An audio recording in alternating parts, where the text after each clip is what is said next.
Presenting the world's greatest mysteries.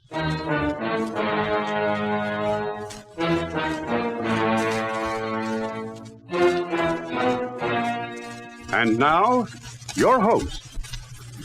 This is Basil Rathbone. On a street in Paris, there's a sign denoting the entrance to the offices of one of America's famous newspapers. Out through the entrance, many times has come one roving reporter extraordinary.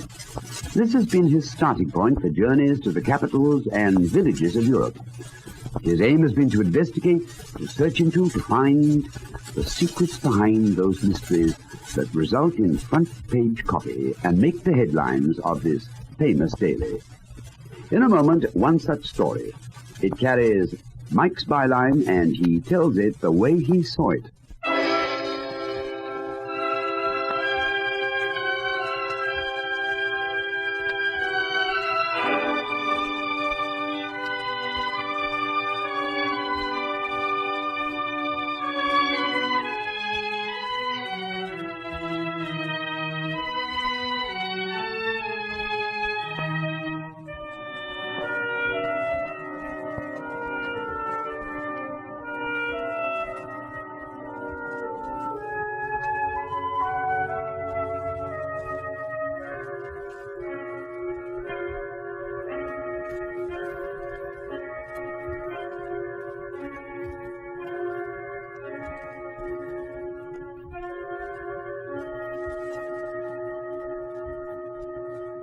Presenting Europe Confidential.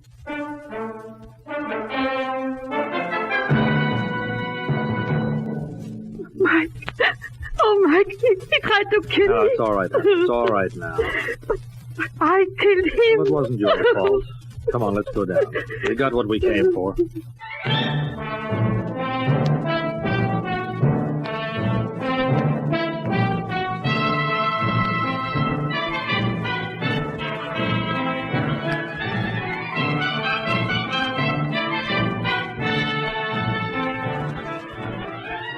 In a moment, we'll bring you Lionel Merton as Mike Connoy, the Paris correspondent of a famous American newspaper, in another exciting story in our series, Europe Confidential.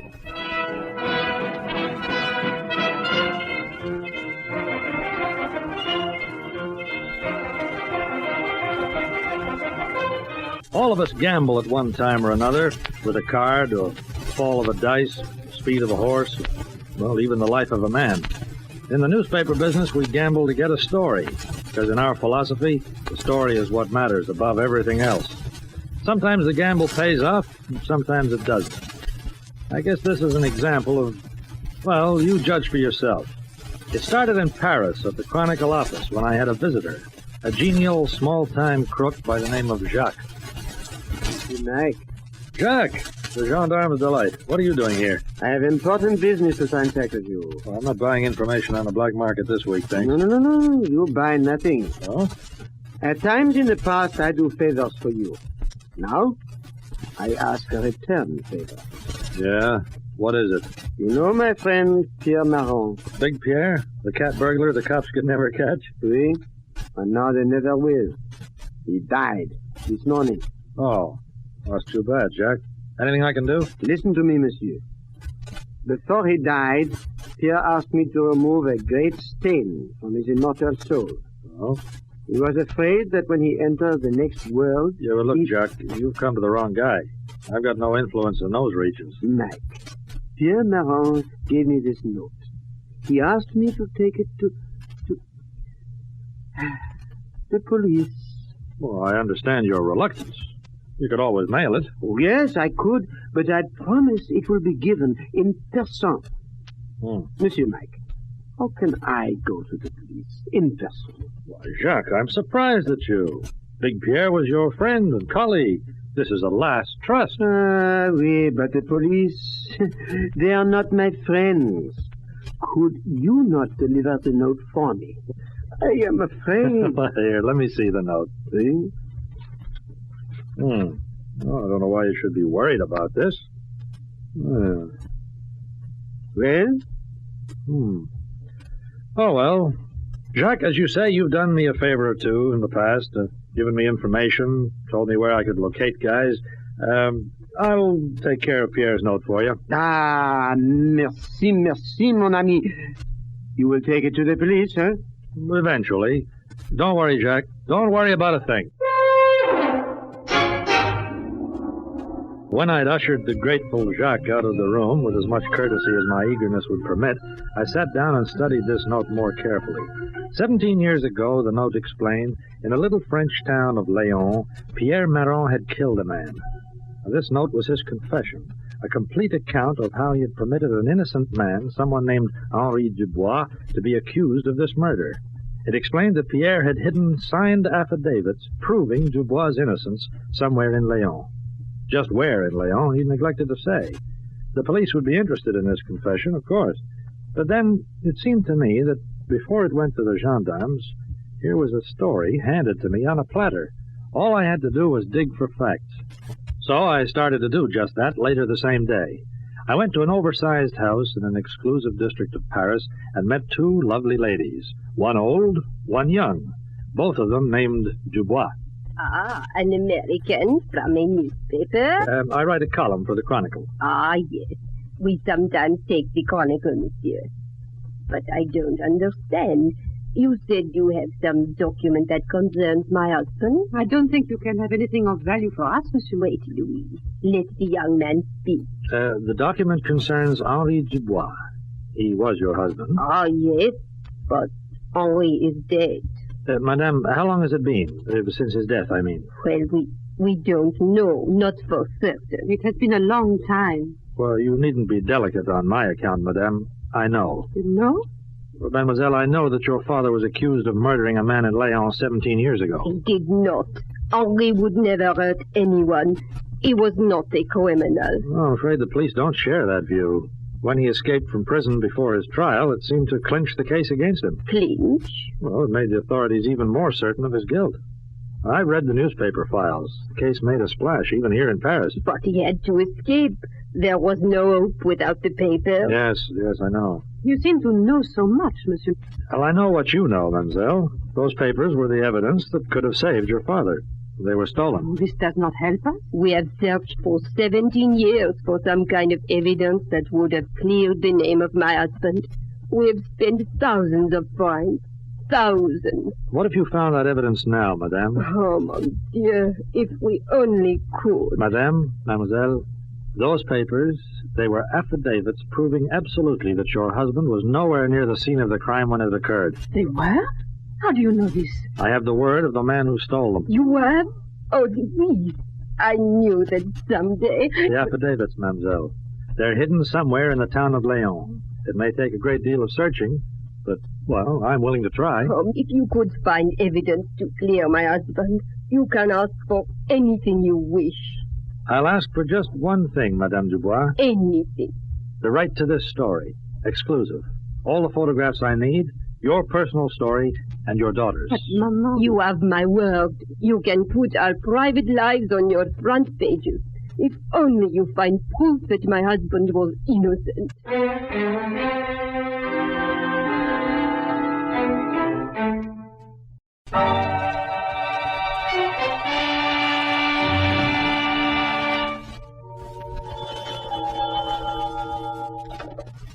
Yeah. Oh, hello, Duffy. Sure, I'm just about ready to check out. Oh, don't worry. I'll call you from Léon. Yeah, just as soon as I strike any oil. There's somebody at the door. I've got to go. Yeah, I know. Yeah, an editor's job is a thankless one. Well, cheer up. I'll buy you a drink at the press bar when I get back. Goodbye. Come in. Bonjour, Monsieur. Oh, mademoiselle. You don't mind if I come in? Well, you seem to be in. What's this? Last-minute instructions? Not exactly. I thought you would be leaving soon, and I was anxious to get here in time. Any particular reason? I am coming with you. You're... Oh, now, wait a minute. Is there any particular reason why I should not? Well, I can think of several. You mean that what I am suggesting is not done? Well, that's for a start. And then there's Mama. I have discussed this with Maman. She's in full agreement that I should go with you. Besides, I have a car outside. It will be so much more comfortable than traveling by the railway. You know, you're beginning to break down my objections. All right. but you'll have to pack in a hurry. Now, you go on home and get ready. No need to. My luggage is downstairs, waiting in the car. Well, how could I go on arguing after that? Besides, two's company, and the company was definitely a doll. Our first glimpse of Leon was from a hill behind the city. The red tile of the rooftops glistened in the warm sunlight. A quiet little mountain town that was incapable of coping with giddy tourists on expense accounts. As we entered Leon, I wondered how murder, misdirected justice, and hidden evidence could possibly fit within its limits. Clever, Mike. You've taken us directly to the center of town. Well, I couldn't miss, honey. Only one road into the place. Is that a hotel over there? Oh, it is the hotel. That must be the town's official greeter. Out you go. Oh, merci. Oh, good French. Please, good travel, spare me a few francs. I will watch the car for you. My mother is ill, my family dying of hunger. Good sir, please help me. He'll watch the car, Mike. Yeah, official greeter. There's one in every town. His family starving, the old story, Oh, let's give him a few francs. Go away. Get out of here. Good sir, please help me. Good sir. Looks like the greeter was just sent into retirement. Your pardon, monsieur, madame. Welcome to Leon. You will find the hotel very comfortable. A beautiful room I have for you. We followed the little manager across the tiled lobby and up the rickety stairs. I guess it was as well he'd never had any competition. Otherwise, Leon's leading hotel might have been out of business. The sleepiness of a town is welcome sometimes. Leon was even sleepier than most small French towns. At night, when you'd expect it to come to life, it didn't. It remained sleepy as before. Good for the nerves, unless you were trying to awaken a memory 17 years old. Pierre Marron? 17 years ago, he lived here. Big Pierre, he was called. No, I don't know this man. 17 years, monsieur, that is a long time. Yeah, we began to find it out after a solid 12 hours of covering bars and the cafes. We began to find out that 17 years is maybe just too long. Some people had heard of Big Pierre in Paris, but nobody remembered him in Leon. We split up and tried alone, then teamed up again, without anything good to report. Did you find anything, Mike? Oh, nothing. Tough job. Perhaps we're making a mistake. What about my father? Huh? It would be easier to find someone who remembers him. We can start from there. Are you out of your mind? Mention your father's name. Just mention it around here, and you'll have not only the police down on us, but we'll have every cheap confidence man in the place on our hands trying to find out what we want, plus the newspaper men. But we have to start somewhere. Yeah, we have to rest somewhere, too. My feet are killing me. Let's go back to the hotel, huh?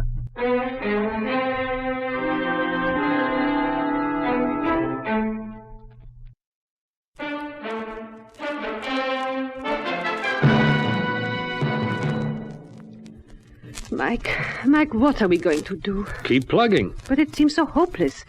It would be better if we started finding people who knew my father. I told you, that would bring every news hound in France buzzing around here if the word got out. That's more important to you, isn't it, than clearing my father's name? Your story. It's the only thing that matters. Sit down. You don't even care. I said sit down. That's better. Oh, Mike, what can we do? Oh, now, come on. There's nothing to cry about. I'm sorry. I can't help it. Here, come here. Come on. Mike, please. No. You know, you're a very lovely girl, Louise. No, Mike. Somehow I kind of hope this search of ours isn't too successful too soon. Well, things improved in Leon during the next few days. The warm, pleasant evenings, Louise. But during the hot, tedious days, we searched and searched and searched.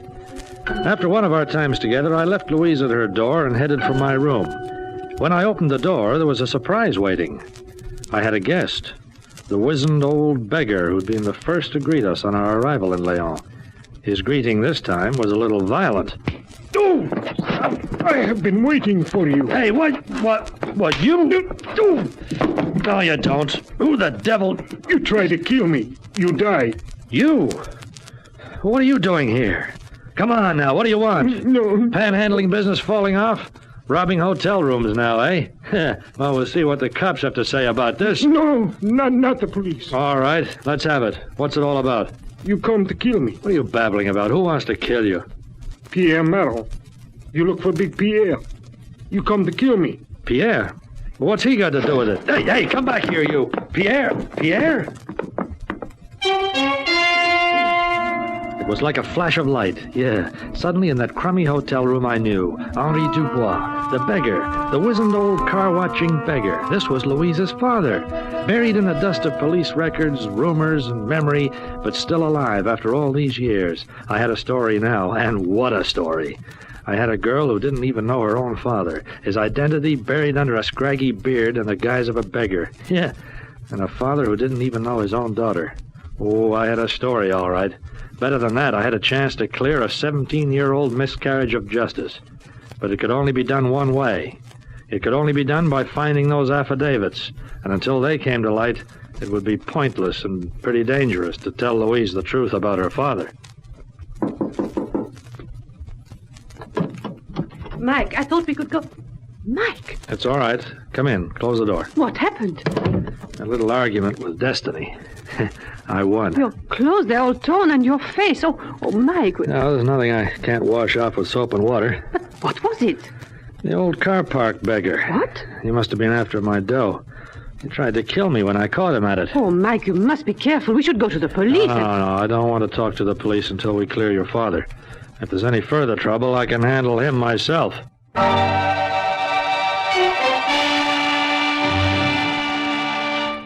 That night there was no sleep. My head ached from the blow and from the thoughts that were tossing around in my mind. Where were those papers? Was Dubois himself searching for them? Had he been here in Léon ever since people presumed him dead? Should I go to the police and turn over what I knew? Somewhere outside my window, the church bell was ringing mournfully, incessantly. I guessed it, and the torrent of thoughts kept me awake, almost until dawn, and then I finally slept.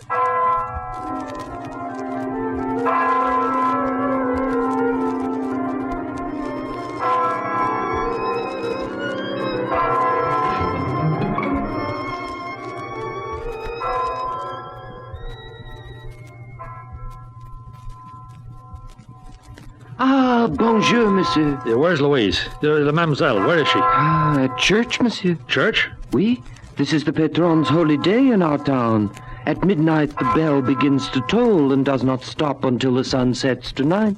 You mean to tell me it's going to keep up that racket till sundown? That horrible noise, that clankety-clank? This clank, monsieur, it is the will of le bon Dieu. Yeah, I need some coffee. Our punishment, monsieur. We atone on this day for the great sin of Léon. Yeah, it must have been a whopper. Oh, a terrible sin, monsieur. On this day, 17 years ago, a man was killed in Léon. For this, le bon Dieu removed the music from the bell. It was... Wait a minute. What happened 17 years ago? There was murder in our city, monsieur. And the bell? A miracle. This bell was once of glorious musical tone. Then there came this terrible sin, this killing. Yeah. One of the men of Léon was taken by the police for this murder. Then there occurred this miracle. What miracle? The music left the tone of the bell, and this man was never seen again. He escaped. Some say he is dead. It changed its tone overnight, eh? Before the man was brought to trial? The will of the Lord, monsieur. Our punishment for permitting violent death in our town. Each year, on this day, we pray that the music be restored to our bell. You say you wish coffee, monsieur? No, not now. When the mademoiselle returns, tell her to see me at once.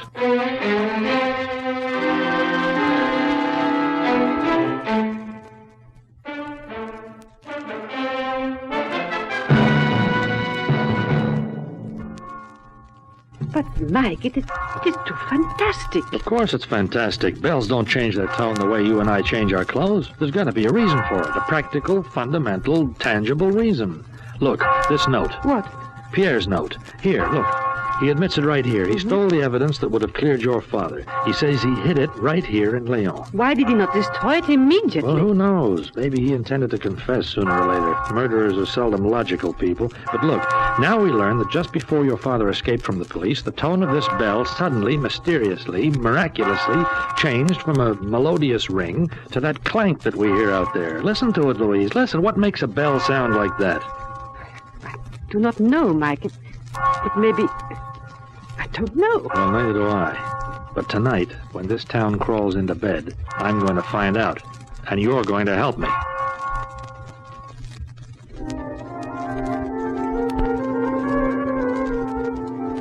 It was midnight before the streets were empty. Louise and I entered the little church and climbed the ancient flight of stairs to the tower. Quiet now. How will you get to the bell?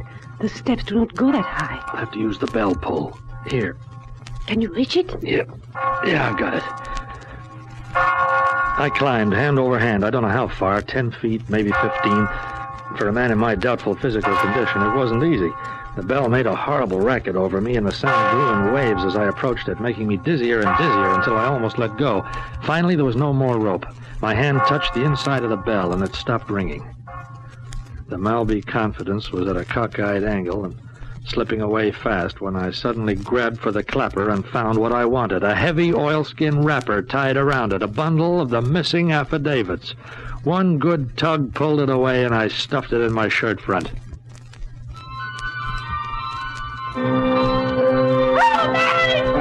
Louise!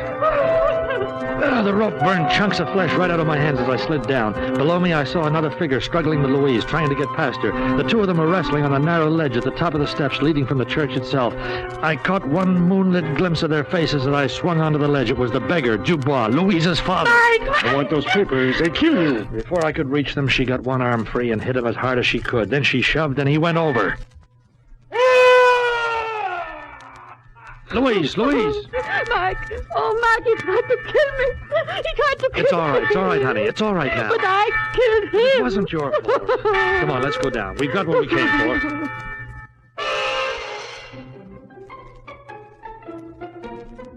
No man can die twice. Henri Dubois was considered dead. The man who fell from the bell tower was a nameless beggar who had come to an unfortunate end. I could have told the authorities otherwise. It might even have made a better story. But I was through meddling in the lives of the Dubois family. Sure, we printed the facts the affidavits gave us, and it cleared Henri Dubois' name and made his widow and daughter very happy. But I kept wondering how different the ending might have been had I gone to the police when I knew the beggar's real identity. Or even had I looked back that night and seen him following us, knowing we were on the trail of the evidence he wanted. Yeah, how different the ending might have been. Mike, it's going to be wonderful when we get back to Paris. So much has happened. I've been so lucky. Lucky? My father's name has been cleared, and I've found you. Oh? I love you so much, Mike. Do you mind if I say that? No, I don't mind a bit, as long as you're not serious. What? I said I don't mind as long as you're not serious. You're joking. Think so? Love isn't for the roving kind like me, Louise. Mike! That's a big zero. Nothing. Short-term romance is more my line. Oh, I don't believe you. Well, I'm sorry to hear that. You see, this was an assignment. It was very pleasant, and we had fun together, but it's all over now. You're fooling. Not a bit. Stop the car, will you? You do not mean a word. I said stop the car. I don't understand, Mike. There's nothing to understand. A story's a story. You're letting a romantic diversion confuse the issue. Where are you going? To Paris, without any strings. It's been great fun, Louise. I'll see you around someday. We'll have a drink in the Carlton Bar. Oh, what a fool I've been. Au revoir, Mike. Or perhaps it's adieu.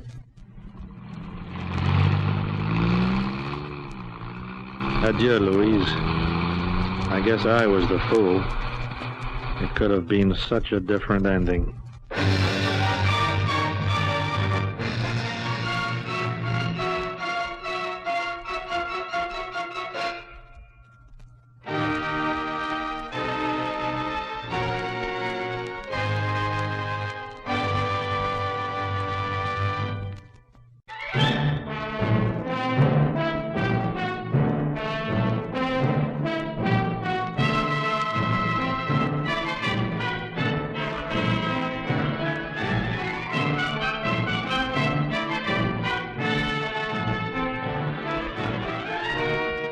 You have been listening to Lionel Merton as Mike Conoy in another exciting episode in the series, Europe Confidential.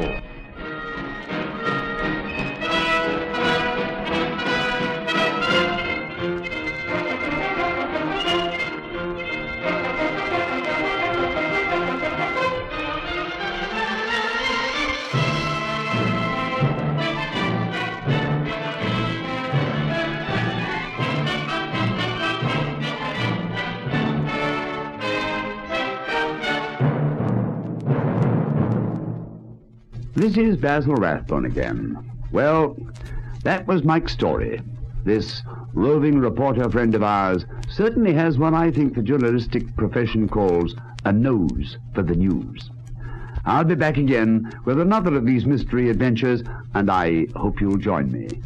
Goodbye now, till we meet again to listen to another of the world's greatest mysteries.